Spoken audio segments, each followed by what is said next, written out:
السلام علیکم۔ ویڈیو کی طرف جانے سے پہلے میری آپ سے گزارش ہے کہ آپ اس چینل کو ضرور سبسکرائب کریں تاکہ ہر نئی آنے والی ویڈیو آپ تک پہنچ سکے۔ ریسٹوران میں صبح کے وقت بہت رش تھا۔ لوگ ناشتہ منگوا رہے تھے، کھا رہے تھے اور بل دے کر جا رہے تھے۔ نوجوان اکاؤنٹنٹ ریسٹوران کا مستقل گاہک تھا۔ وہ روز دیکھتا تھا گاہکوں کے درمیان درمیانی عمر کا ایک شخص آتا تھا، ناشتے کا آرڈر دیتا تھا، ناشتہ کرتا تھا اور بھیڑ کا فائدہ اٹھا کر بل دیے بغیر چپ چاپ نکل جاتا تھا۔ یہ اس کے روز کا معمول تھا۔ اکاؤنٹنٹ کو محسوس ہوا کہ یہ دکاندار کے ساتھ زیادتی ہے، اس بیچارے کا مسلسل نقصان ہو رہا ہے۔ لہٰذا ایک دن جب گاہک ناشتے کے بعد فرار ہونے لگا تو وہ اٹھا، سیدھا مالک کے پاس گیا اور اس شخص کی طرف اشارہ کر کے اسے بتا دیا کہ یہ روز بل دیے بغیر نکل جاتا ہے۔ مالک نے اکاؤنٹنٹ کی طرف دیکھا، پھر تریچھی نظر سے مفت خور کو دیکھا اور مسکرا کر بولا، اسے جانے دیں، یہ ساری رونق اس کی وجہ سے ہے۔ نوجوان نے حیران ہو کر پوچھا، کیا مطلب؟ مالک نے کاؤنٹر پر جونیئر کو بٹھایا، اکاؤنٹنٹ کو سائیڈ پر لے جا کر کھڑا کیا اور ہاتھ جوڑ کر بولا، بیٹا، میرا ریسٹوران صبح کے وقت ویران ہوتا تھا۔ میں روز آتا تھا، ناشتہ تیار کرتا تھا، لیکن گاہک نہیں آتے تھے۔ ہاں، البتہ دوپہر اور شام کے وقت تھوڑے بہت گاہک آ جاتے تھے اور یوں میرا دال دلیا چل جاتا تھا۔ لیکن پھر ایک دن کمال ہو گیا، میرے پاس صبح کے وقت بھی رش ہو گیا اور میرا سارا ناشتہ بک گیا۔ دوسرے دن بھی رش تھا۔ میں نے اس رش میں اس شخص کو دیکھا، اس نے کھانا کھایا اور رش کا فائدہ اٹھا کر نکل گیا۔ میں اس کے پیچھے بھاگا لیکن یہ گلیوں میں غائب ہو گیا۔ اگلے دن میرے پاس رش کم تھا۔ میں نے دیکھا یہ آیا اور ریسٹوران کی سائیڈ پر سڑک پر کھڑا ہو گیا۔ یہ بار بار ریسٹوران کی طرف دیکھتا تھا۔ میں نے اس پر نظر رکھی ہوئی تھی، میں اسے رنگے ہاتھوں پکڑنا چاہتا تھا۔ میرا خیال تھا کہ یہ ناشتے کے بعد جوں ہی فرار ہونے لگے گا میں اسے دبوچ لوں گا۔ میری تیاری پوری تھی، لیکن یہ اس دن ریسٹوران میں داخل نہیں ہو رہا تھا۔ میں نے دور سے محسوس کیا کہ یہ منہ ہی منہ میں کچھ بڑبڑا رہا ہے۔ یہ بڑبڑاتا ہے اور پھر آسمان کی طرف دیکھتا ہے۔ میں تجسس سے مجبور ہو کر اس کے پاس کھڑا ہو گیا۔ اس نے مجھے نہیں پہچانا۔ میں نے سنا یہ بار بار آسمان کی طرف دیکھ کر کہہ رہا تھا، باری تعالیٰ، بہت بھوک لگی ہے، تو اس دکان پر اتنا رش کر دے کہ میں کھانا کھا کر چپ چاپ نکل سکوں۔ یہ سن کر میرے رونگٹے کھڑے ہو گئے اور مجھے معلوم ہوا میں جس بھیڑ کو اپنی خوش قسمتی اور کمال سمجھ رہا تھا وہ اس ایک شخص کے کھانے کے لیے تھی۔ اللہ تعالیٰ روز اس کا پردہ رکھنے کے لیے میرے ریسٹوران میں بھیڑ کر دیتا تھا۔ میں چپ چاپ واپس آیا اور بیٹھ کر اسے دیکھنے لگا۔ میرے دیکھتے ہی دیکھتے ریسٹوران میں بھیڑ ہوئی۔ یہ اس بھیڑ میں آیا، کھانا کھایا اور چپ چاپ نکل گیا۔ میں اب روز دیکھتا ہوں کہ یہ آتا ہے تو بھیڑ ہو جاتی ہے اور جس دن یہ نہیں آتا اس دن یہاں الو بول رہے ہوتے ہیں۔ آپ بھی اس دن ناغہ کر جاتے ہیں۔ چنانچہ یہ میرا محسن ہے، یہ ساری بھیڑ اس کی برکت ہے۔ آپ اس پر توجہ نہ کریں، اپنا ناشتہ کریں اور نکل جایا کریں، اس کی طرف نہ دیکھیں۔ ہم بھی اسے نہیں دیکھتے، ہمیں خوف ہے کہ یہ کہیں پکڑے جانے کے ڈر سے یہاں آنا بند نہ کر دے، اور اگر یہ ہو گیا تو میرا سارا کاروبار تباہ ہو جائے گا۔ یہ ایک کہانی ہے۔ اس کہانی کے اندر قدرت کا اہم ترین راز چھپا ہے۔ قدرت ہم سب کو کسی نہ کسی کا وسیلہ بناتی ہے۔ قدرت کے یہ وسیلے مائی حلیمہ ہوتے ہیں۔ آپ حضرت حلیمہ سعدیہ رضی اللہ تعالیٰ عنہ کی کہانی سنیں، آپ کو ریسٹوران کے مالک کا فلسفہ سمجھ آ جائے گا۔ مائی حلیمہ غریب اور کمزور تھیں۔ ان کی ساتھی دائیوں کو قریش کے امیر اور خوشحال بچے مل گئے۔ وہ دائیاں کون تھیں اور انہیں قریش کے کون کون سے بچے ملے کسی کو معلوم نہیں، لیکن حضرت حلیمہ سعدیہ رضی اللہ تعالیٰ عنہ کو ایک یتیم بچہ ملا اور اس یتیم بچے نے انہیں تاریخ بنا دیا۔ یہ اگر اس دن وہ بچہ چھوڑ جاتی تو کیا آج ان کا نام تاریخ میں ہوتا؟ ہرگز نہ ہوتا۔ اور اگر انہیں بھی اس دن کوئی خوشحال گھرانہ مل جاتا تو یقیناً ان کی انکم میں اضافہ ہو جاتا، لیکن ان کی گود رسول اللہ صلی اللہ علیہ وآلہ وسلم سے محروم ہو جاتی اور یہ آج تاریخ کا حصہ نہ ہوتی۔ لہٰذا مائی حلیمہ سعدیہ رضی اللہ تعالیٰ عنہ کی مسکینی اور غربت اللہ کو پسند آ گئی، اور اس نے ان کی گود میں سرکار دو جہاں صلی اللہ علیہ وآلہ وسلم ڈال کر انہیں ہمیشہ ہمیشہ کے لیے امر کر دیا۔ اسی قسم کا ایک واقعہ قاہرہ شہر کی بنیاد بنا۔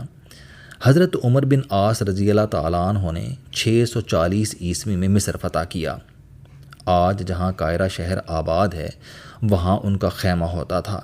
یہ اپنا خیمہ چھوڑ کر آگے نکل گئے۔ چند دن بعد واپس آئے تو خیمے میں فاختہ نے انڈے دے رکھے تھے۔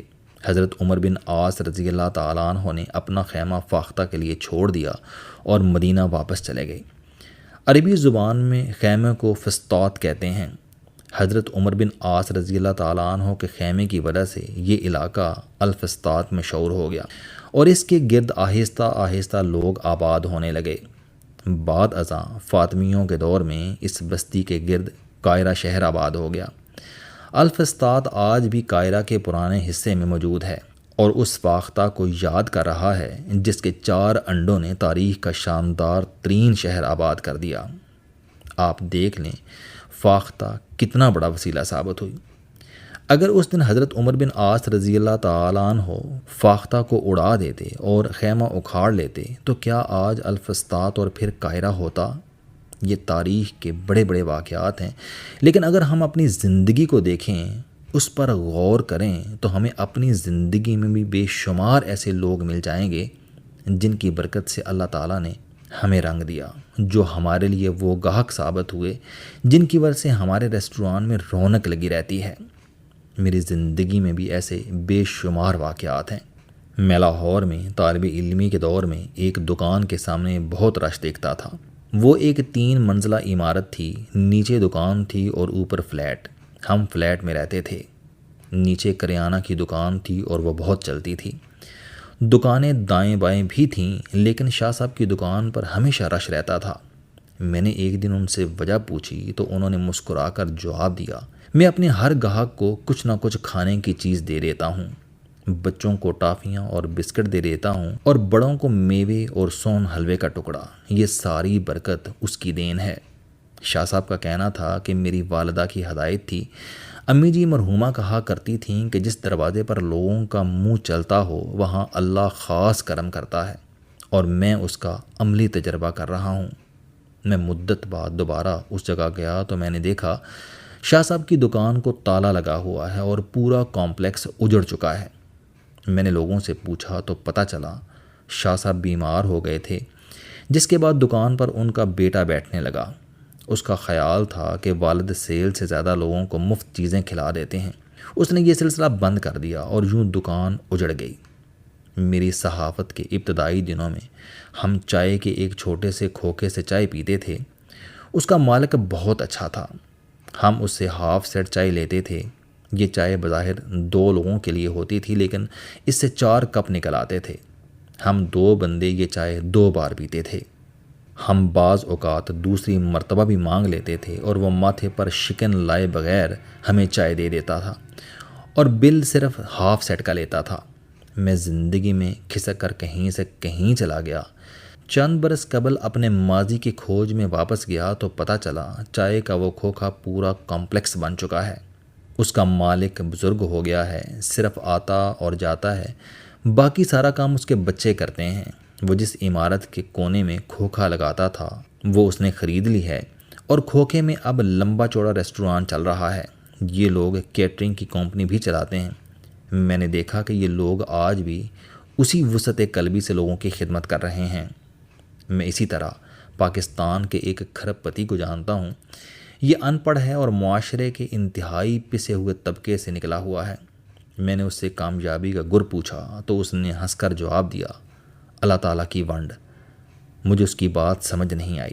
اس کا جواب تھا کہ اللہ تعالیٰ جب کسی مظلوم اور بے سہارا کی سنتا ہے تو یہ اسے کسی خوشحال شخص کی پناہ میں دے دیتا ہے۔